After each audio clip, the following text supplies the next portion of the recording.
Bonjour à tous, bienvenue dans votre cours d'optimisation, optimisation libre et sous contrainte. Chapitre 1er, optimisation classique sans contrainte. Soit Px0, f de x0, le point où lequel f' de x0 est égal à 0, alors si en ce point f second x0 est strictement inférieur à 0, il s'agit d'un maximum.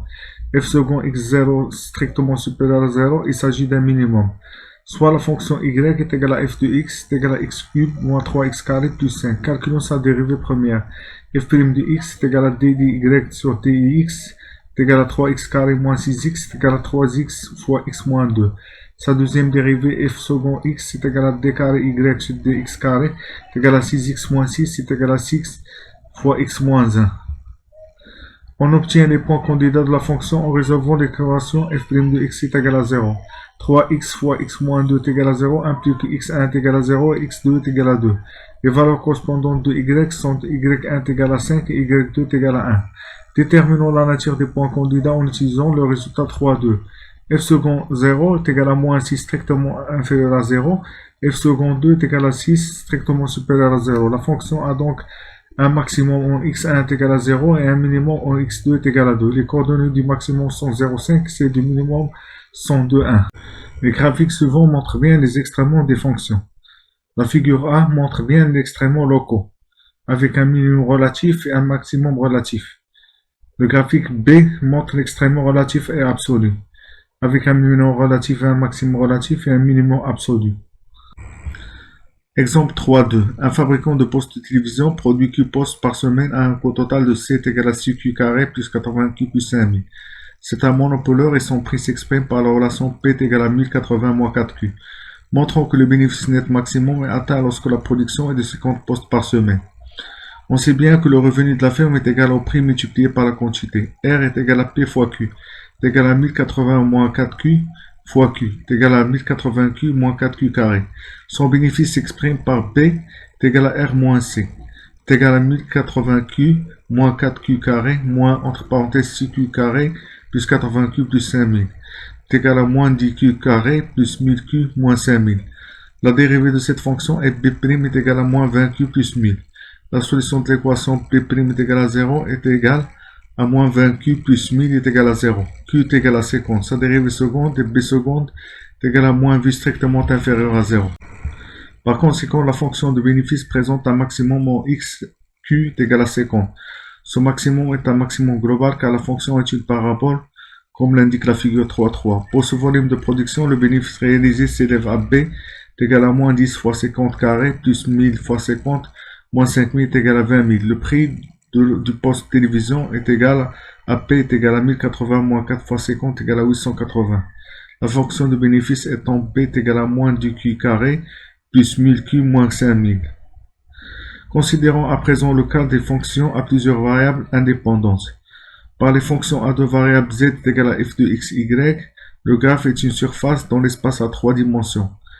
Il en résulte qu'au point P, x0, y0, f de x0, y0, il existe un plan tangent horizontal. Ce plan tangent est engendré par deux tangentes, elles-mêmes déterminées par d rond f sur d rond x et d rond f sur d rond y. Ainsi, la condition nécessaire à l'existence d'un extrémum est la suivante. D rond f sur d rond x est égal à 0 et d rond f sur d rond y est égal à 0. Les figures suivantes sont des surfaces dans un espace à 3 dimensions. La figure A représente un maximum au point P. La figure B représente un minimum au point P. Sachant que la condition selon laquelle d rond f sur d rond x est égal à d rond f sur d rond y est égal à 0 ne représente pas toujours des extrémums. En effet, cette condition est nécessaire mais pas suffisante. En effet, il existe des fonctions pour lesquelles d rond f sur d rond x est égal à d rond f sur d rond y est égal à 0 sans qu'il existe un extrémum en ce point. Dans ce cas, on parle d'un point C, comme le montre le graphique suivant. On appelle matrice SCN de f en A la matrice des dérivées par C seconde. Elle se présente sous la forme suivante. On appelle mineurs principaux de la matrice H noté delta I les déterminants des sous-matrices H obtenus en lui retirant CNI dernière ligne et colonne, I variant de 1 à n. Dans le cas général, la recherche des extrémums d'une fonction à plusieurs variables est basée sur le résultat 3, 4. Dans le cas de fonction à deux variables, on retrouve le résultat 3, 3. En effet, dans ce cas, tout comme f de xy est égal à f y de x, on a delta 1 est égal à f de xx, delta 2 f de xx, f de yy moins f de xy au carré. Ainsi, delta 1 strictement supérieur à 0 et delta 2 strictement supérieur à 0, nous avons un minimum. Dans le cas où delta 1 inférieur strictement à 0 et delta 2 strictement supérieur à 0, nous avons un maximum. Dans le cas où delta 1 quelconque et delta 2 strictement inférieur à 0, nous avons un point C. Et dans le cas où delta 1 est quelconque et delta 2 est égal à 0, on ne peut pas conclure. Exemple 3.3. Soit la fonction z est égale à f de x, y est égale à x carré plus y carré. Les candidats aux extrémums s'obtiennent en résolvant le système d'équation d rond f sur d rond x est égal à 0 et d rond f sur d rond y est égal à 0. d rond f sur d rond x est égal à 2x est égal à 0 implique que x est égal à 0. d rond f sur d rond y est égal à 2y est égal à 0 implique que y est égal à 0. Il existe donc un point candidat en x0 est égal à y0 est égal à z0 est égal à 0. Ce point est forcément un minimum puisque f de x, y est égal à x carré plus y carré strictement supérieur à 0. Pour tout x différent de 0, tout y différent de 0. Comme la figure 3.6 en témoigne, en effet, en appliquant le résultat 3.4, on trouve d rond carré f sur d rond x carré est égal à 2, d rond carré f sur d rond y carré est égal à 2, d rond carré f sur d rond x, d rond y est égal à 0.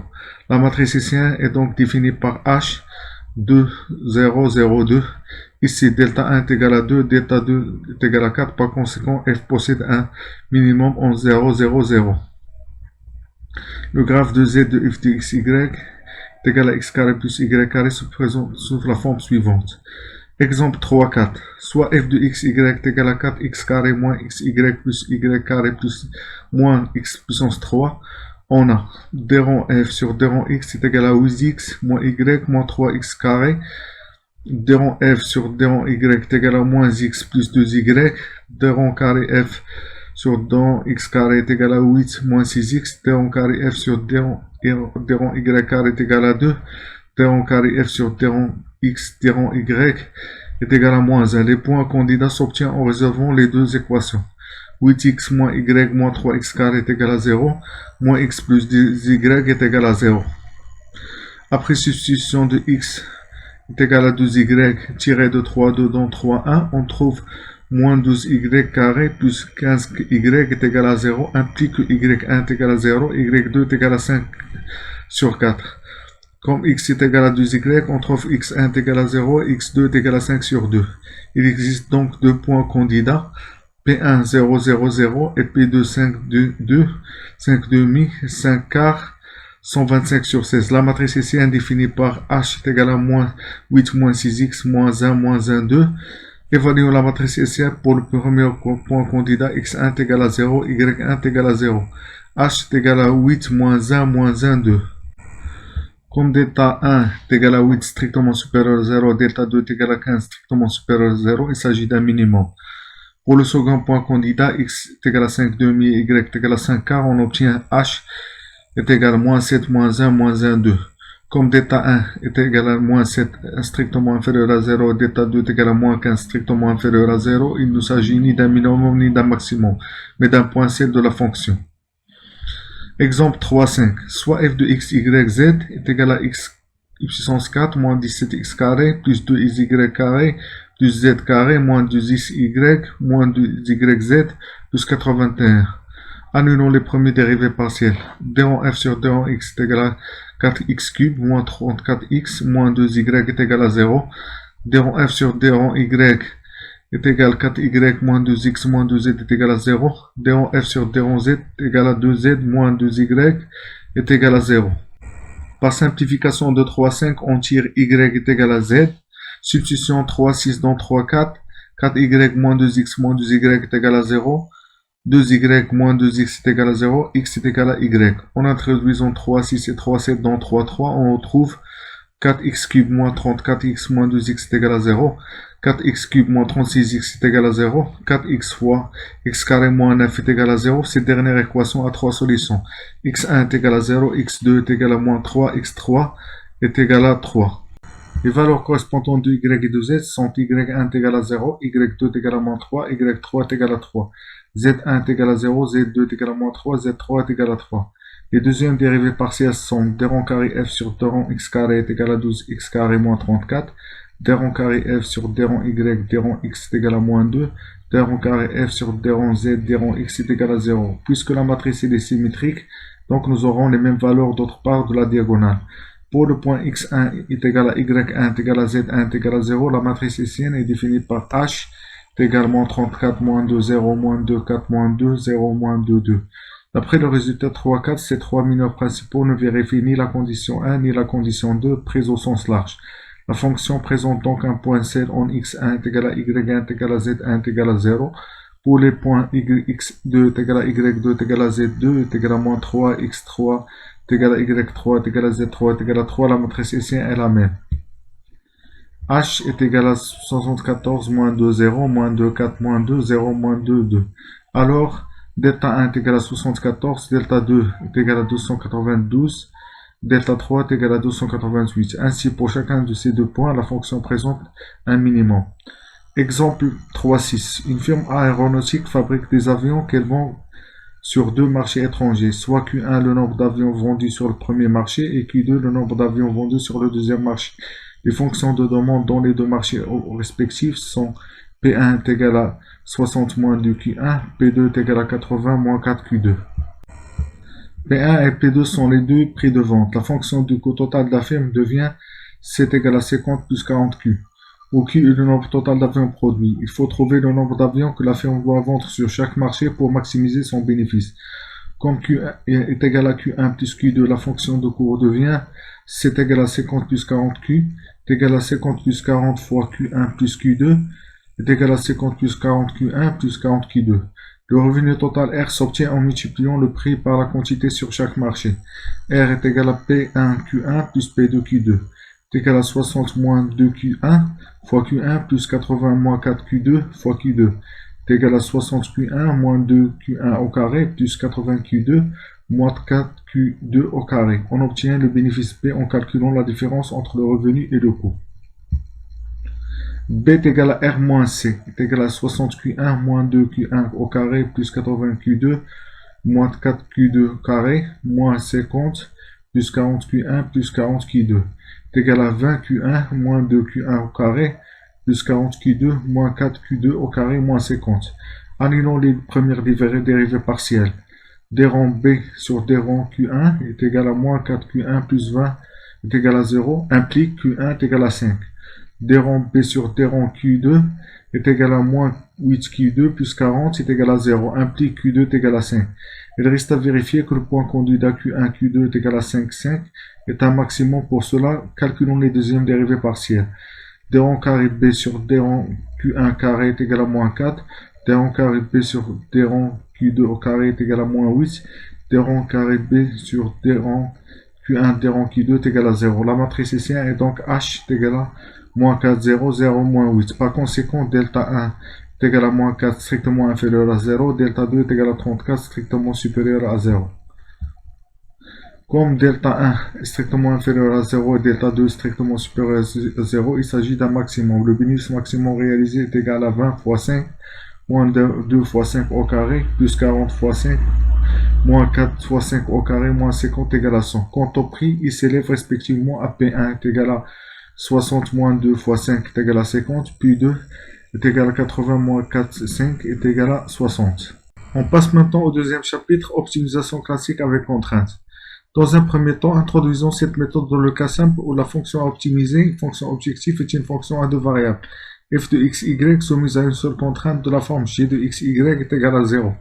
La méthode de multiplicateur de Lagrange consiste à construire une fonction auxiliaire grand f de x, y lambda appelée Lagrangien définie comme suit. Grand f de x, y lambda est égal à f de x, y plus lambda g de x, y. Où lambda appelé multiplicateur de Lagrange est une inconnue. Il faut ensuite annuler les dérivées premières partielles, condition nécessaire. D rond grand f sur d rond de x est égal à d rond f sur d rond de x plus lambda d rond de g sur d rond de x est égal à 0. D rond grand f sur d rond y est égal à d rond f sur d rond y plus lambda d rond g sur d rond y est égal à 0. D rond f sur d rond lambda est égal à g de x, y est égal à 0. Les points candidats s'obtiennent en résolvant ce système de trois équations à trois inconnues. x, y, lambda. La solution des trois équations ci-dessus fournit les points candidats de la fonction sous contrainte. Ces points candidats satisfont la contrainte, mais il reste à déterminer leur nature. Pour cela, introduisons la matrice hessienne bordée de la forme suivante. Le déterminant de la matrice hessienne est noté grand H. La condition suffisante pour l'existence d'un extrémum est fournie par le résultat 3,5.